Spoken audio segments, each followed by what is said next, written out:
If you have a really sound like growth strategy, you're gonna need people to help execute that plan. I think that it's actually a moment of opportunity. When everyone else is running for the hills, it's a great opportunity to say, hey, here's our growth plan. This is where we're focused on hiring. Welcome to Cause and Purpose, the show about leaders, innovators, and change agents working on the front lines to solve some of the world's greatest social challenges. Matt Scott is joining us today. You may remember Matt from last season, where we covered a great many topics related to growth and shared some stories from his time working in-house at nonprofit organizations and the inspiration that led him to start CauseMic.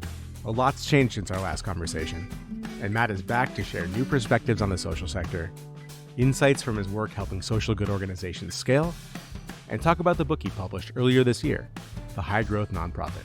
Hope you enjoy. All right, Matt, welcome back on the podcast. How have you been, man? Great. Yeah. Thanks for having me back, Mike. Appreciate it. Yeah, my pleasure. Give us an update. It's been about a year, I think, since we last recorded. How have things changed for you guys? What's new with you? What's new with CauseMic?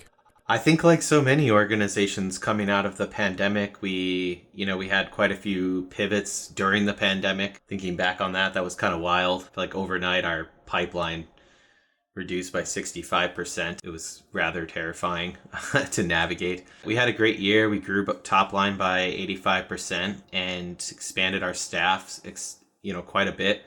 And we really kind of sought out to try and start the year off last year by eliminating single points of failure. That was one of our key objectives, making sure that we could fill all of our necessary roles like with the best possible people we could, and then hire backup people. And we ended the year accomplishing that. I think that's probably one of the biggest game changers for us this year, coming into this year, knowing we had the capacity and capability to serve clients, nonprofits in a more holistic way. So that was kind of cool. How much has your team grown? Like how big are you guys now? We have 16 as of right now, and we're hiring 5 positions right now. Have the organizations you guys serve changed as well, or has that remained pretty constant? That's a good question. I would say that when we first got started and kind of going into the pandemic, our ideal customer tended to be a little bit small to mid-sized nonprofits, organizations that were anywhere from $500,000 to kind of $3 million in annual revenue. But coming out of the pandemic, we definitely are serving mid to large size nonprofits. The majority of our clients are between kind of 3 and 25 million in annual revenue and are looking to double their revenue and impact in a very short period of time. So that's been another fairly substantial shift because it's moved us away from what was our core business, which is really running fundraising campaigns and focusing much more on growth consulting and kind of the digital transformation that's involved with growing at that speed. When I first saw it, or when we spoke about it originally, you had the very ambitious goal to fully fund every nonprofit organization in the world. And I noticed that how you talk about it on the website, at least, is a little bit different. It's fully funding every organization that aligns with your values. Can you talk a little bit about that change and kind of why that seemed important, how it came about? We're all kind of dedicating our professional lives, which make up the majority of our life, to one thing or another. And as our team, as our crew kind of reflected on what we want to be doing, it became clear that we want to support organizations that align with our values. So whether that's, gender equality, pay equity, access to healthcare, those sorts of things. And so that's been really useful for us in terms of, it's particularly useful on the long days when you're burning the midnight oil and you're thinking about, cool, like the work that we're doing right now is helping, Planned Parenthood provide access to healthcare as opposed to some other causes that our team is not that inspired by. What other areas are you guys really focused on, and what really led to that expansion beyond just, the size of the organizations that you serve?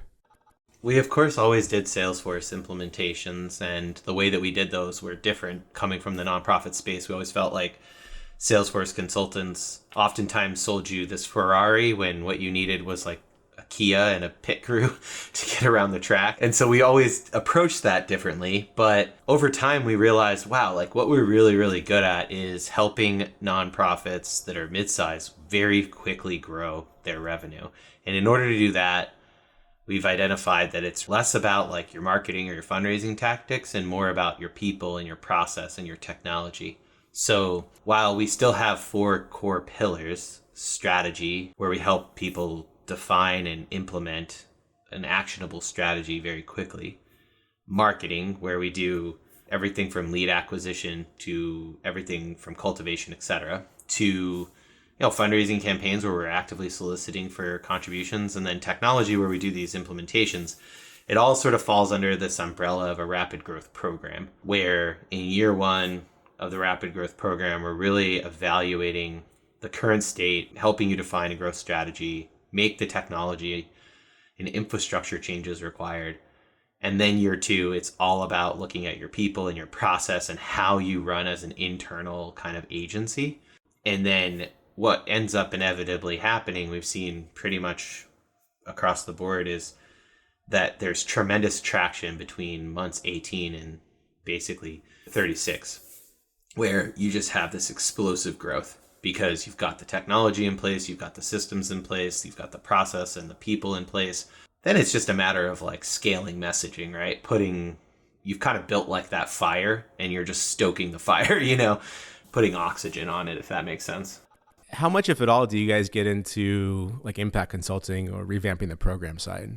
We do a lot of on the technical side, like how you measure your impact and how you track it, how you analyze it and apply resources against it. We have not done, nor do we really do, maybe like what you're thinking, like a net promoter score, development of that sort of work around programming. We haven't done that kind of work before, but we've definitely worked in parallel with other consultants who help establish how to measure impact, and then we make that come to life inside of their technology stack so that their program team can quickly access information and understand the impact of their programs and then communicate it, report it, and communicate it out to supporters, be it, mass market or individual or institutional funders. How much of that story of programmatic impact really comes through in the fundraising messaging? How important is that to you guys? I think it depends on the audience, the individual donor, and the organization and the culture, right? So some of our clients, their donor base is, it's fairly educated and sophisticated donors that are looking for outcomes-based type of reporting. Others are just more emotionally charged, like they have a shared experience or they're moved by a story. It tends to be the case with mass market individual donors that what draws folks in is that emotional appeal. I think what upgrades them and makes them stay is oftentimes, like, as you trickle out more and more of that impact data and storytelling, the stories kind of humanize or quantify that impact. So they work in parallel. But if you look at like institutional funders or family foundations, more sophisticated donors, I think that they are more looking like on the initial investment in the organization or donation, they're looking for impact in how that's measured and how scalable it is and things like that. I think the stat is 90% of first-time donors give for emotional reasons. I think that's validated by psychology. People make decisions out of emotion. People make decisions based on the why rather than the nitty-gritty of the what. I think a lot, especially these days, in what I'm working on now, about philanthropy, big philanthropy. A lot of it's really just the feel-good stuff, but I'm trying to align the feel-good stuff with the actual tangible data, the actual impact being done on the ground. I don't think it has to be either or. I want to align the two personally, but I think you're right. I think the initial hook needs to be emotional.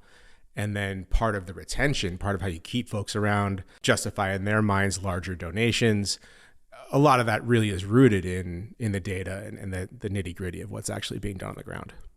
The stories can just bring to life that impact data, over time and humanize it a bit. It's almost like a pendulum. I mean, you have to start out with the emotional storytelling side. Then you get to the understanding of the data, and then to sort of keep that in persistence, keep people dedicated, it really, you need to keep that emotional stuff going. Yep, exactly. The combination of the two. How much are you getting into now major gifts, foundation, corporate grants, stuff like that? The technology that's available out there and just the shared knowledge, I think the game has been elevated. So almost everybody's doing the basics right. At least in our ideal customer kind of range, right? Like they have new supporter welcome series, they have donor acquisition campaigns. Lots of them are running multi-channel. Lots of them are running retargeting ads. In that, when everyone's doing it a lot better than they were when you and I kind of got started in this space, where basically nobody was doing it well except for like St. Jude's and Charity Water, and like that was it. Yeah, so it's just I feel like everything has been elevated, right? I mean, when organizations aren't doing that, it's because they lack capacity. I mean, it's usually that simple. For us, like we look at helping an organization double their revenue over a very short period of time. So that does mean looking at like a holistic strategy. Major donors, corporate partners, institutional funders, foundations, and individual from a mass market mid-level. And we try to help clients identify key markets where those audiences overlap, right?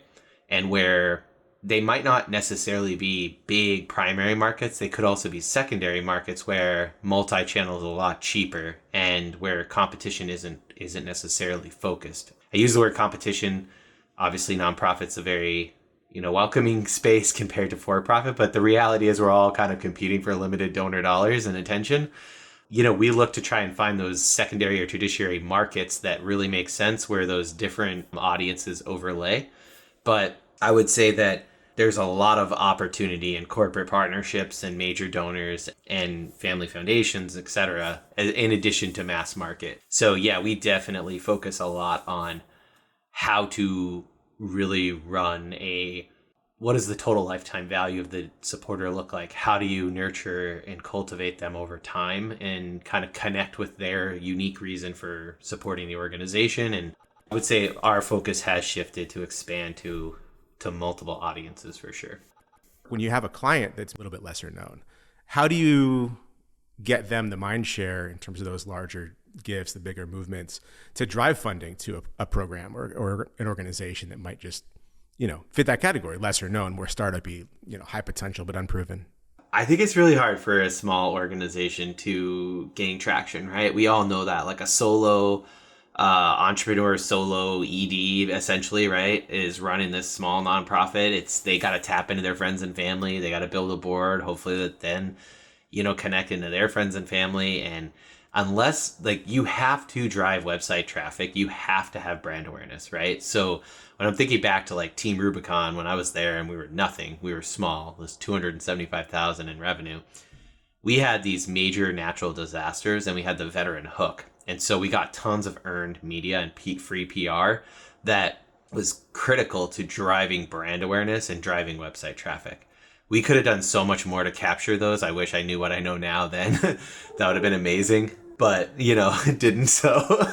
But in reality, that's so interesting because the reality is it's just really challenging for a small nonprofit to build brand awareness and drive website traffic in the early days. It's even harder now because all of the social platforms, of course, have monetized everything. You have to be putting spend or no one's going to see any of your content. So it really makes it challenging. And that's why I think more than ever, if you're a small nonprofit working in a specific sector, could you be a program of a larger, more established nonprofit that you respect? I just had this conversation the other day with somebody where I was like, wow, you have a really cool program and I think it should be a part of this other client of ours, as a program, because you're doing this amazing work.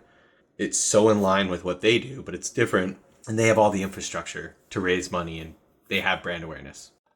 Most organizations feel like they'll go to a community foundation or something and become a pending 501c3 or just, be a fiscally sponsored org. It's different than what you're saying, right? Yeah, I'm thinking much more in the traditional for-profit sense of this merger or acquisition, I live in Portland, Oregon, and locally, Oregon Humane Society, just acquired the Willamette Valley Humane Society kind of for this reason, it's OHS has this huge brand awareness and it was easy to absorb. They had all this infrastructure, an expanding campus, et cetera, et cetera.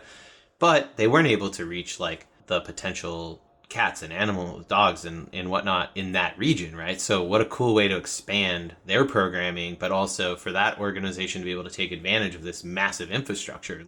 I'm curious with the organizations that you work with, how you handle that part of the conversation as they grow exponentially. How have you been able to stay relevant and improve your own leadership of the organization as it's grown?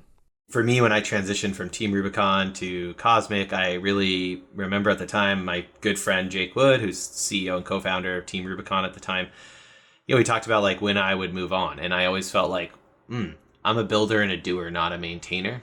I loved the growth phase at NWA, that nonprofit, and I loved it at Team Rubicon.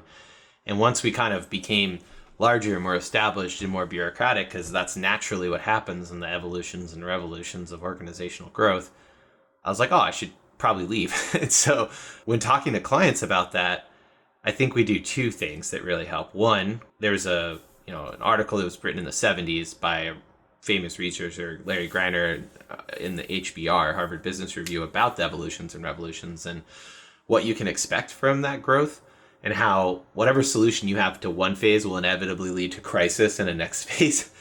And, we rewrote that for nonprofits because we do so much change management work now. We share that article, but then I also share with them the skill that I've learned over time, this compassionate directness. I think that I've become a better leader, and I help clients lead through transition through compassionate directness, where being direct is a strength, sharing with people exactly what is coming and what they can expect and what their role needs to be and what it won't be anymore. But to do it in a way that's compassionate, understanding that it's always harder to receive news of change, as difficult as it is to give it. And the combination of that compassionate directness allows for conversation to happen and within the organization in like the bottom 5 and top 5%, if that makes sense. So what I mean is, like, most conversations happen in the 90 percentile. It's not really all that deep. But if you can get into like the bottom 5 and the top 5, you can really understand like how somebody feels about this change, and are they fearful? If they're fearful, why? Understanding, is it like because it's what they know, what they're comfortable with? Like, do they not understand what's happening? So just coming in it, when I say compassion, I mean trying to get deeper. And when I say direct, it's like not hiding things, being honest about it, including what you don't know about what's going to happen.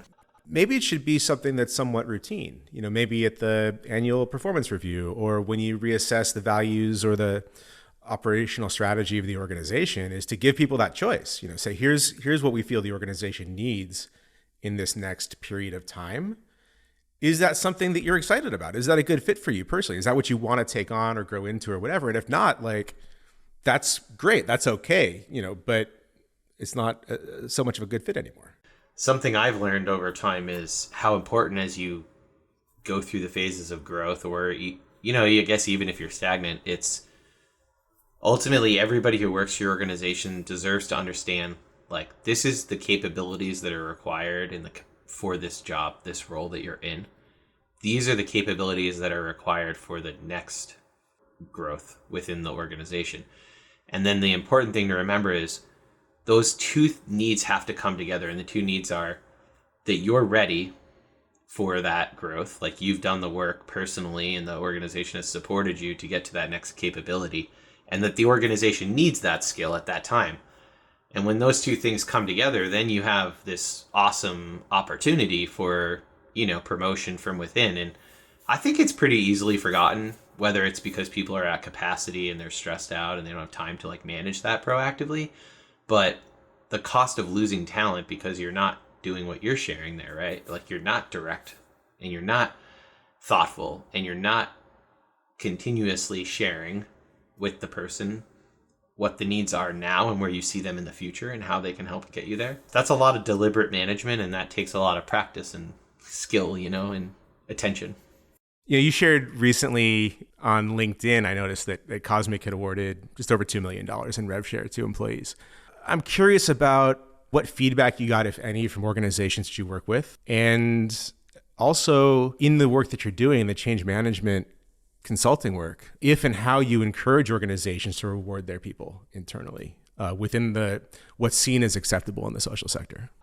What we actually did was, we have a profit share program where the profit share is distributed into our employees' 401k, and we hired a fiduciary which is, of the financial advisors, about 95% of them are not fiduciaries. They're not legally obligated to be in your best interest. So CauseMic invested in a fiduciary in order to help build out funds that are in our team's best interest. Basically, the way our profit share works is that we distribute money into the 401k, and our fund performs at about a 7.5% year-over-year return. So looking at the average time before retirement for a CauseMic crew member is 31.75 years, and our fund returns 7.5%. We distribute $225,000 in profit. So that equates to a $2.2 million profit share future value. So that's a big difference, obviously, than making $2.2 million off of our clients this year. But I think the question is still pretty valid, which is like, how do people perceive profitability when our clients, our primary clients, are nonprofits, right? I think nonprofits should pay their folks more and incentivize them for good work. So how do you advise them to do that within the limitations of the nonprofit culture in general? I feel like I've only worked at fast-growing nonprofits. But at NWEA, nonprofit organization, the baseline contribution for 401k from the employer does not require for employee contributions, is 15% of salary. At Team Rubicon, we always had performance bonuses from the very beginning. And so that's very much like a for-profit mindset, I think, in both cases, right? Like, those are huge payouts, 15% retirement, or we had really sizable bonuses at Team Rubicon. And I think it had a big contributing factor to two things. One, attracting the best possible talent to grow the organization. And two, to help retain that talent and to help reward certain behavior. And so I've really kind of carried that over at CauseMic. We pay competitive salaries, and I'm really proud that our median salary and our lowest salary and all of that, like no, the highest paid people on our team, it's within $10,000. So it's not a huge difference in compensation, but we leverage profit share to basically incentivize and reward certain behaviors, So there's a frontline person on our team who directly drove a huge amount of profit and received a sizable profit share that's going to be worth close to $200,000 when they retire. So yeah, it's sort of a innovative way of thinking about it, but I do think nonprofits can think like that, right? Like NWA pulled it off, Team Rubicon pulled it off. I think it's just a matter of prioritization. Like, do you want to have executives that are being paid far out that of those who work on the front lines, or do you want to distribute some of the money? It's a big choice. Why do you still love what you do? What keeps you going every day doing this kind of work? Gosh, the client work is amazing. The challenge is awesome. Just thinking about the work we're doing with World Bicycle Relief, this incredible organization that empowers communities around the world with a bicycle to gain access to healthcare and education and so much more. So there's like the actual pull of that mission work, which is critical. But then there's the challenge of it, I mean, it's exhausting and it's difficult and it's hard. And I'm running to a meeting later today with them where I'm going to be working through, the reorg together and how we're going to grow. And I mean, it's so challenging. It's such a brain puzzle every day. I think that those two things, like the mission work and the brain puzzle, bring me in and day out. And then this other surprising thing for me has been the CauseMic culture. We're big enough now. We have enough people working here now that I can see how, our company is going to make everybody who works here, like, it's going to unlock real wealth for them. It's a supportive environment. People really care for one another. And we have full control over that. We have total control over that in a way that I've never had when I've worked anywhere else, even at a place like Team Rubicon, where I was there earlier enough and the expectation was there for me to help contribute to the culture. At CauseMic, it's like ultimately the culture is my responsibility and I have ownership over that in a way that I haven't before. And that's really cool too. So I guess those three things: mission, challenge, and then we have our own identity now that's just kind of cool. What have some of your biggest epiphanies been? What are some of the biggest surprises? And then as you look to bring on 5 new people, I think you said taking it from 16 to 21, what's the culture that you're hiring for? I mean, I think you and I both, hire for culture. So it's a culture you want to create at the end of the day. And the importance of culture, like, be deliberate. Be deliberate about defining your cultural principles and living them. Use them as a filter to run every single decision through. That's something I learned at Team Rubicon that has paid off in dividends here at CauseMic. The second thing is I remember when it was Bobby, Franny, and I sitting in a room, and I said to Franny, who still is on our team, and I said, there's going to be a moment in time when I'm not in the room, when Bobby's not in the room. We're going to be too big for that. And I need you to be the storyteller. I need you to share the stories that demonstrate our cultural principles and our values, because there's going to be moments when people feel like, what the heck? Why is this decision being made? And I think we've passed that point now, right? So it's kind of crazy, and it's like we're not that big, but we're big enough that I don't make hiring decisions. Like, I don't make promotion decisions. I'm not involved with most of our clients. Like, I'm not involved in a lot of what we do anymore. But like the culture that we've built deliberately, I can see that is used to make decisions and to fill people in. So that's kind of surprised me, even though I knew it would happen. It's just weird that it's happening right now, if that makes sense. like we're there. It's kind of bizarre. How did you feel when you noticed that for the first time? I would say it is a mixed emotion, right? Like at some point your ego kind of takes over and you're like, oh shit, we did it. I'm not involved in, not the crap, but just like in the volume, it's just overwhelming. It's an overwhelming volume when you're growing a business. I think it's a mix. It's like, it's a bit of surprise and relief and pride that goes into it. And then, yeah, it's definitely scary because sometimes decisions are made that I don't agree with. Then you always have to ask, like, did you filter this through the cultural principles? Yes. Okay, cool. Like, that's fine. What's the worst that could happen? Once you're done with this current hiring phase, what's the change in the culture that you hope to see once it's complete? Greater diversity. Our team is already very diverse, even though we don't look that diverse. If you look at our site, we actually have a ton of diversity, but we're really seeking more. And I think that that's going to bring that's going to bring about new things, new thoughts, new ideas, new perspectives. So that's exciting. Also, I think we're pivoting more and more to being a remote first team, where before the pandemic, we were very much in person. Now, a lot of our team actually is remote. So something I'm keeping my eye on is how do we make sure to maintain the culture that we've spent so much time deliberately building? Are you worried about it? How do you think you're going to do it? I'm definitely worried about it because I think it's a part of our secret weapon, but little things like Brack, one of our team members who's amazing, and he, so we do our hot start. We do this twice a year where we gather. One time it's remote, one time it's in person, and we go through everything in our one-page strategic plan, and we evaluate what's working, what's not, what's missing, what problems do we need to work through. And, something that Brack did that was really cool is, he just through like what seemed like sidebar conversations identified like, oh, what's your favorite road trip snack? What's your favorite music? What's, just little things. And he sends care packages to everybody for the hot start with like their, Cheez-Its or, whatever, gummy bears. And everybody got their own pack. And it's stuff like that that makes people feel like somebody notices them and they care. Our team is burning at 100% almost all the time. I handwrite everybody birthday cards and anniversary cards, and I try to call everybody whose utilization ticks above 75%. I try to pick up the phone and call them and just check in with them and say, hey, how are you doing? So I think it's little things like that in a remote first culture that you can do. And like, when you're in an office, you can see somebody and you're like, oh yeah, you look kind of stressed out.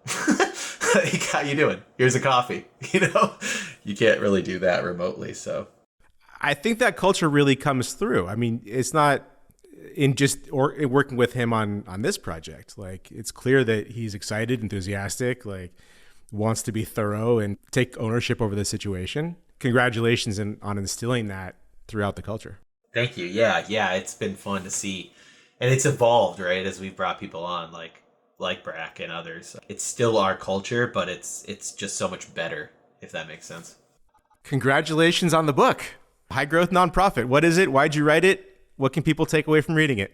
Yeah, the High Growth Nonprofit is sort of a collection of just the battle-tested frameworks, concepts, ideas, thoughts that I've had over the past decade that seem to continuously work to help nonprofits grow, to help leaders build high-performance teams. Some of it is is lessons that I learned in working within nonprofits. Others, it's consulting for nonprofits. But I'd like to say it's also a quick read, which is good. It's meant for a busy person, so I try to get right to the point and not bore you.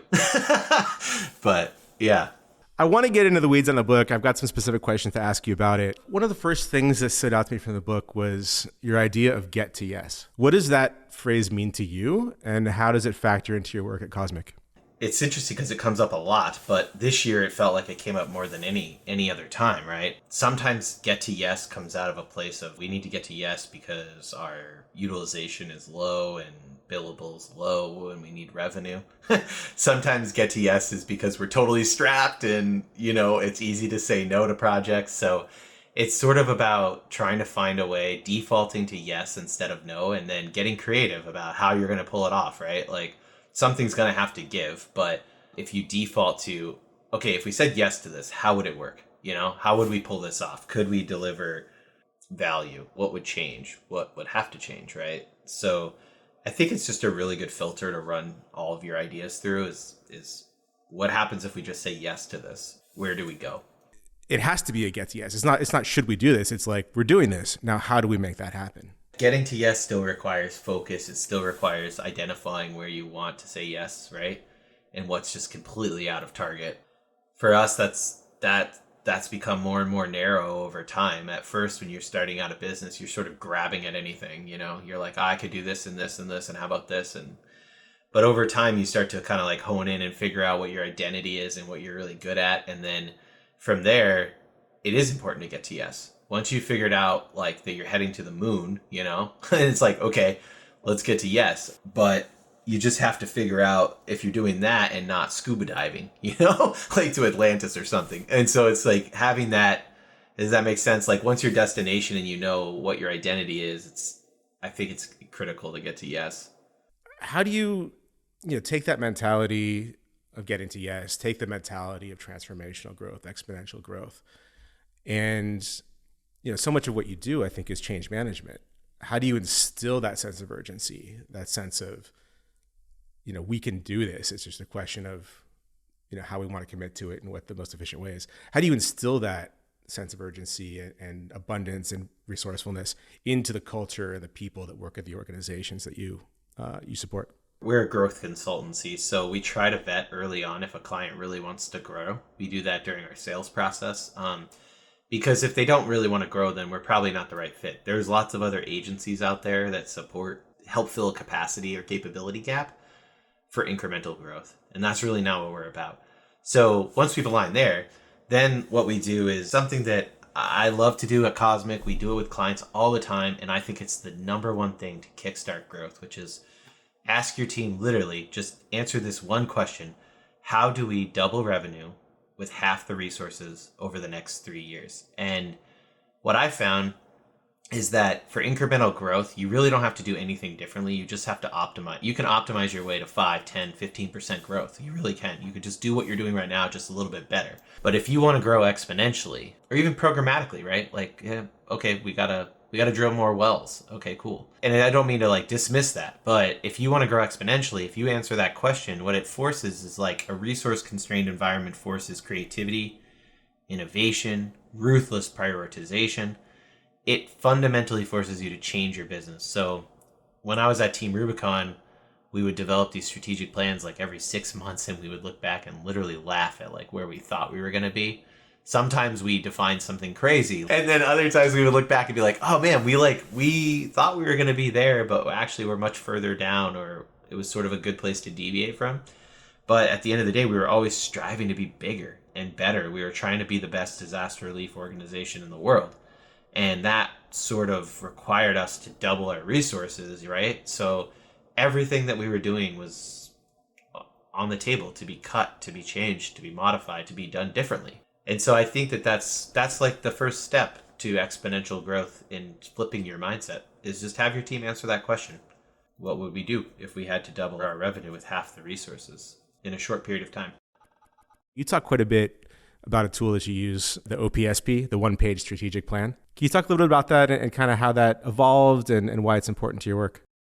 Yeah, I think across the board, all of the tools and frameworks that you deploy should be understandable by a third grader. So the simpler, the better. Really, like, don't make it overly complex. So the one-page strategic plan is essentially, the idea is like captured in a single page. What's that big, audacious goal? We're going to double revenue in the next 3 years. Okay, how? How are we going to do that? What are the key strategies, right? So at CauseMic, I'll just talk about our own OPSP. We're seeking to double again this year, as we have last, and we have key strategies on how we're going to do that. One of them is productizing everything that we do. We're not going to be a custom shop anymore. Everything has to be a part of a product that we offer. As an example, that's one of ours. So last year it was to eliminate single points of failure. Like, that was one of our hows, because we knew that if we did that, it would really help unlock growth.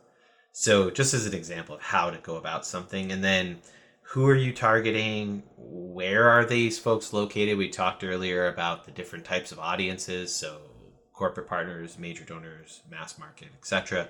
What are the key markets where those folks overlap, where there's already brand affinity, where you already have staff or programmatic folks there? That's really useful because it helps you hone in on where you're going to spend your limited marketing dollars. And then, like, getting alignment on your drum beats. These are the moments throughout the year when you've got really big milestones that everyone's focusing on. So we got several water clients, World Water Day, right? As an example, where everyone rallies because it's a campaign. So I love the OPSP because it's just a simple way for everybody to get aligned. And as new ideas, new opportunities come up, they can simply look at it and say, does this roll up to the OPSP? Is this one of the key strategies that we outlined? It's just an effective tool, and it's something that we start all of our clients out off on, and everybody loves that. If you can't articulate something clearly and simply to a 3-year-old, as you put it, it's a sure indicator that you don't understand it well enough yourself and actually aren't ready to do the thing, whatever that is. It shouldn't take you forever either to get that thing defined. Decision making is critical, and that's one of the hardest things for anyone to do, is make tough decisions. And I think we have other frameworks that I outline in the book that I find useful, like for helping to prioritize different things. And just another really simple one is having people put ideas down on Post-its and put them up on a board and say, okay, measure the impact versus the effort. Is this thing a high impact or low impact? Is it high effort or low effort? And that allows you to prioritize things. And not everything can be high impact, low effort, right? Like, your executors will hate you. Like, some things are hard. I think it's the simplified methods towards getting to complex decisions is really useful. Well, I think it's one and the same. I mean, I think having an OPSP is important. Having like a strong ethos is extremely important. But it's easy to forget. It's easy to assume that, hey, we did this exercise, we have it written down, like we got it, And it's really not enough. I would say change management, particularly in a fast-growing, growth phase, requires over communication. Overly communicating with the team where you're headed, why decisions are being made. We talk a little bit about Spade. You mentioned that. That's what I like about Spade, is you have to make hard decisions, and the decider is actually the person who's responsible for making the thing happen in Spade. And folks have to be consulted, right? And so it's really critical that people have a sense of, why was this decision made? And that doesn't mean they have to agree with it, but if people understand the why behind it, they're more likely to get on board and move forward. So I think over communication is one of them. And another thing is keeping it simple and sticking to whatever tools you do, right? I'll use like StrengthsFinder as an example. We use StrengthsFinder at CauseMic a lot. So I know when I need an empathy check, I can hit up Bobby. I know when I need someone who's really responsible for not only their work, but my work too, I can hit up like 3 people on our team. So that's like really clutch, is to understand what people's strengths are, as an example, and then use it all the time. If you just have one StrengthsFinder workshop and then you never bring it up again, it has to become a part of your like culture, a part of your DNA. In meetings, you have to reference it. You have to talk about it, call it out on Slack, and those sorts of things. So picking like, what are the 5 things that are really going to move the needle for you? What are the things that you're going to use and build muscle memory around them, and have people do all of their, what happens if you run every meeting in a structured way? Then people will be able to just fall into action, and you won't have to explain what's going on and talk in circles, if that makes sense. Why do you think it's important for organizations to invest in growth and transformation particularly when things might be uncertain? Is sort of the time of opportunity, right? Like right now, you mentioned earlier, like there's a significant amount of tech layoffs. Like every day we open up like our news feed, and there seems to be like these competing headlines, like inflation, and even the people who are responsible for the soft landing seem to have no idea what the hell is going on. So it's this uncharted chaos, right? But at the same time, like it's clickbait. And so business is still happening. Like your nonprofit is still, hopefully growing. You're focused on what work you're going to be doing. And so if you have a really sound like growth strategy, you're going to need people to help execute that plan. And so I think that it's actually a moment of opportunity when everyone else is running for the hills. It's a great opportunity to say, hey, here's our growth plan. This is where we're focused on hiring. And then you have to fall back to the culture that we've already talked about. It's like hire slow, fire fast is sort of something that like it's a bit controversial, but it's talked about, in different industries.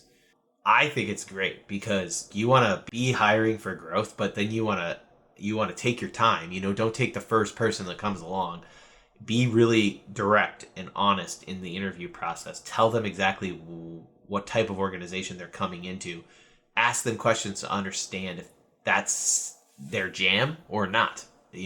We're always tempted to basically bullshit with each other in interviews on both sides of an interview, sort of like making stuff up. But I think it's a really cool opportunity when during tough times is like the time that you can get out there and get some really great talent. How do you normally have that conversation with leaders? 'Cause I'm sure it's not easy. People have a hard time letting people go. Is it because I try to get at the why, the deeper why? Is it because they're your friend? Is it because it's really deep? Is it because it's a knock on like your hiring practices? Is it a reflection of you as a leader or like your onboarding or your support structure?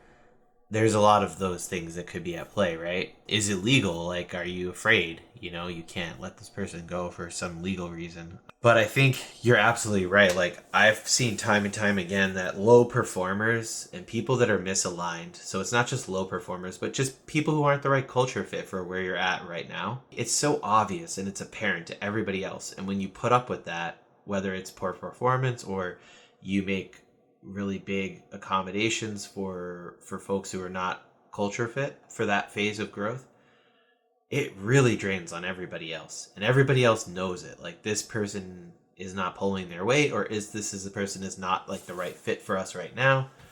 And I find that the person who is let go, the person who does the letting go, and the team around them all feel a sense of relief when a bad fit is, identified and dealt with. So I try to encourage people that when you have to let someone go, be compassionate. Like, you don't want to be, you need to be compassionate because being fired is always harder than firing someone. One of the other themes that I really liked in the book is, you really explore the way high level vision interacts with on the ground in the weeds tactical stuff. What are really your thoughts on this? I think at the core, like, I'm very much like a visionary. I like starting projects, not particularly finishing them. I fly at like 30,000 feet, and I'm looking out at the horizon. And we have a lot of executors on our team, and so do clients, right? Like, maybe you're at a nonprofit and the executor is like the person who's merging your contact records or sending out donor acknowledgement letters or drafting and firing off that email, whatever.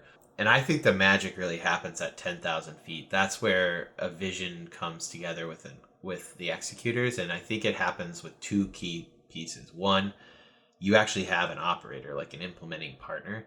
And for me, that's Bobby at CauseMic. Like, she's amazing at that. She loves finishing projects. I like starting them, right? She likes clarity, and I don't really care for it.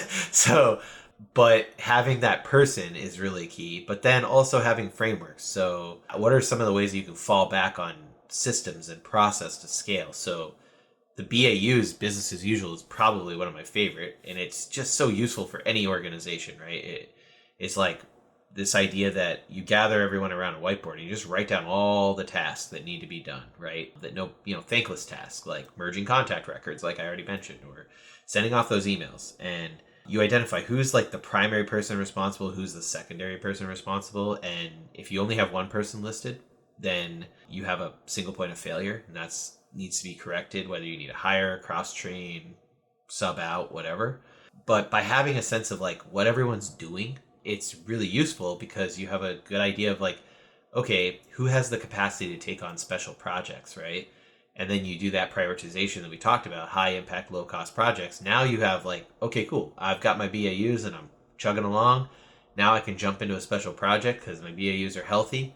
Just as an example of two frameworks of the many we talk about in the book, it's kind of full of actionable frameworks. But I think that the magic happens at 10,000 feet where you connect a vision to an executor, and you do that with, having a thought partner, having an operating partner, a manager, but you also have to leverage frameworks because that allows you to kind of make things come to life. Ideas happen.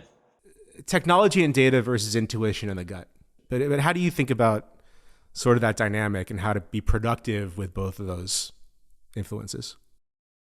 We do a lot of digital transformations, right? Moving people on to various different CRMs. And everybody wants all this historical data to come.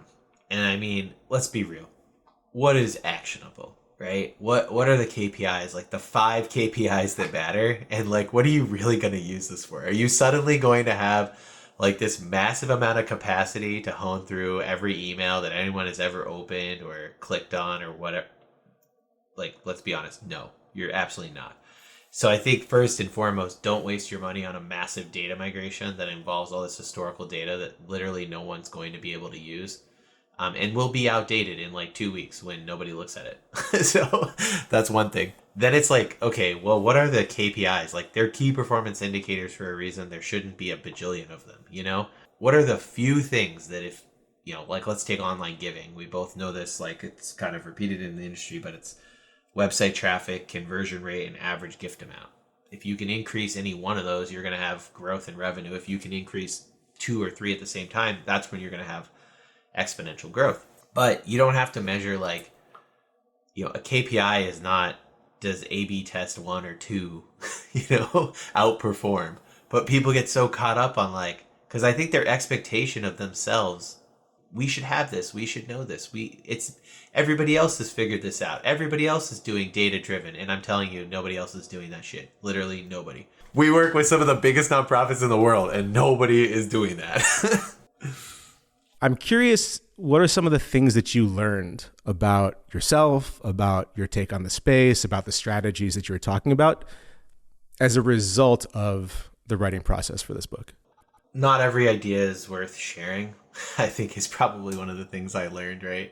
The book is half as long at best as the number of words put down to paper. And so it's like kind of filtering through, is this going to change the game for the reader, right? Or is it some version of budget dust? Like some guy on our team calls things budget dust when it's just like, Is that a transformational idea, or is it just going to help a little bit? Exactly. So we try to like only put in there things that were really battle tested. And then I think I learned too throughout the process of everybody knows that they learn more from their failures than their successes. But I think it's throughout the book, a lot of the things, the frameworks, the lessons, like I said earlier, I wish I knew what I knew right now and was at Team Rubicon and it was 2011.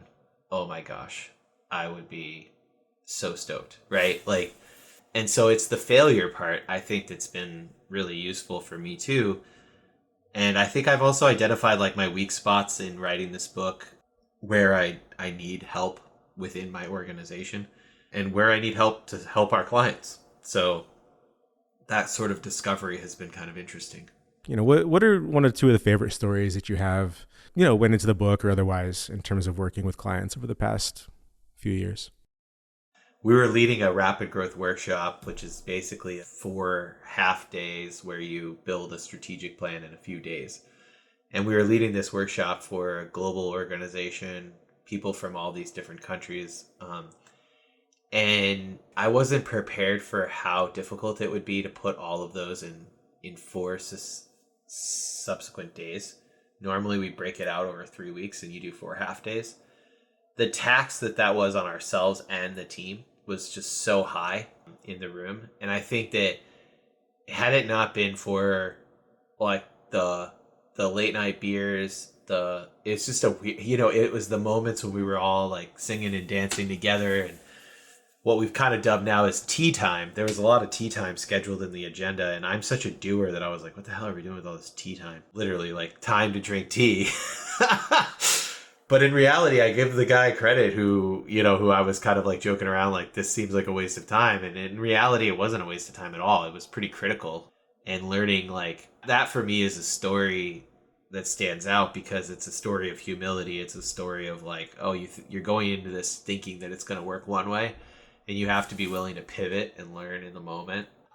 No offense to any organization that you don't mention here, but I'm curious, what's the story of one that you're just really proud of, for whatever reason? Maybe it's just something that you had additional inspiration for, or when you started the project, you had misgivings that were really, turned into a success story.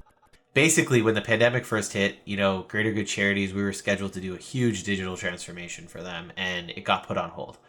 And pretty quickly, Noah, their now COO, at the time CMO, called us up and was like, hey, we work with 6,500 shelters around the country, and they're closing, and they're being forced to euthanize animals. And we need a way to pair potential fosters with these shelters in a program called Stay Home and Foster. Bobby and I and Franny were sitting in a room, and Bobby and I just leaned into our disaster response, right? Like, moment. And we said, all right, shit, we got to go. So we built in a 4-day design sprint, ultimately a tool that on the Salesforce platform that matched 96,000 fosters with these animals that were going to be euthanized. And they weren't euthanized. They were distributed very quickly out in the community. And I think it was this super awesome high. It was like, wow, we built that together really fast, and the time constraint. But then a week and a half later, we leaned into our cultural principle of success is not final, and we said we got to do better than this. And they needed help because it was like animals were just sort of being paired with anybody, right? It was that moment of crisis. But then we started to get better, and we started to rebuild the system so that it would match, like, can you handle dogs or cats, behavioral issues or not? Like, do you already own a pet? Like,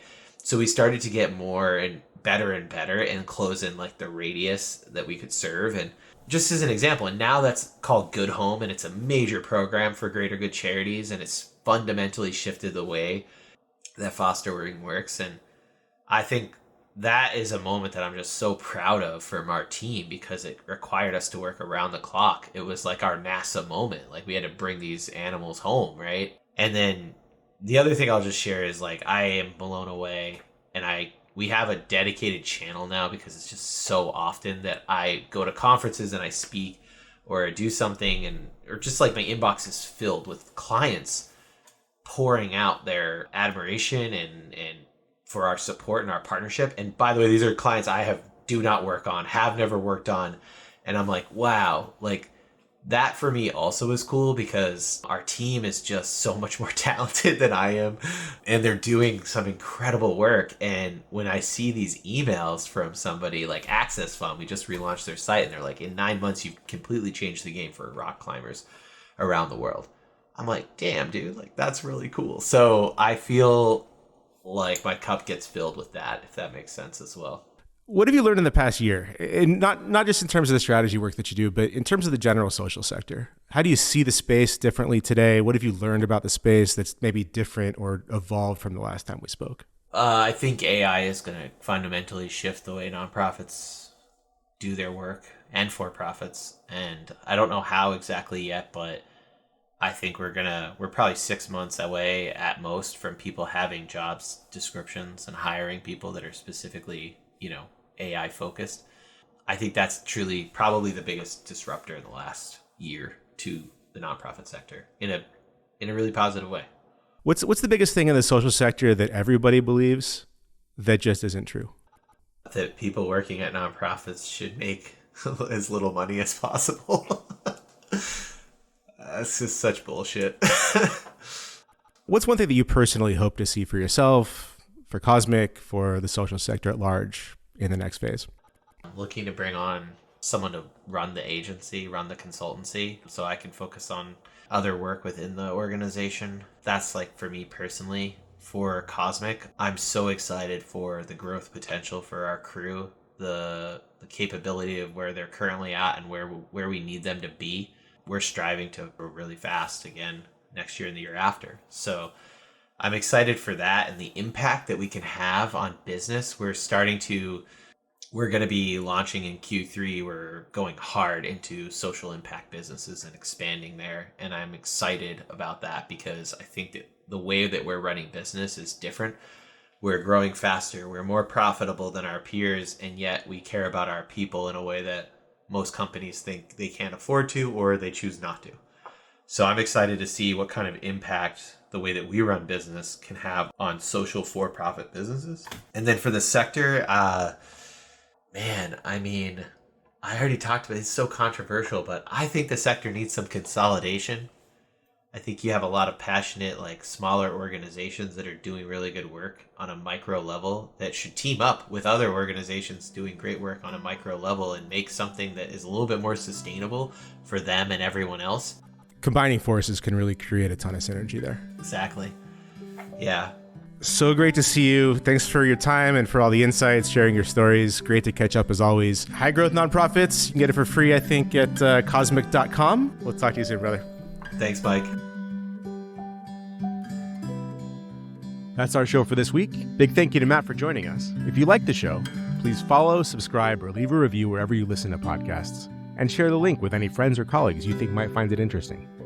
We have a great show in store for you next week. We'll be speaking with the founding CEO at Restore.eco, Clara Rowe.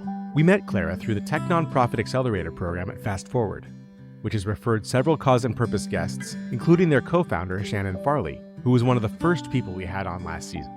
Clara has a compelling personal story and lots of great insights to share, especially for the leaders of startup technology-based nonprofits just getting started. Hope you can join us.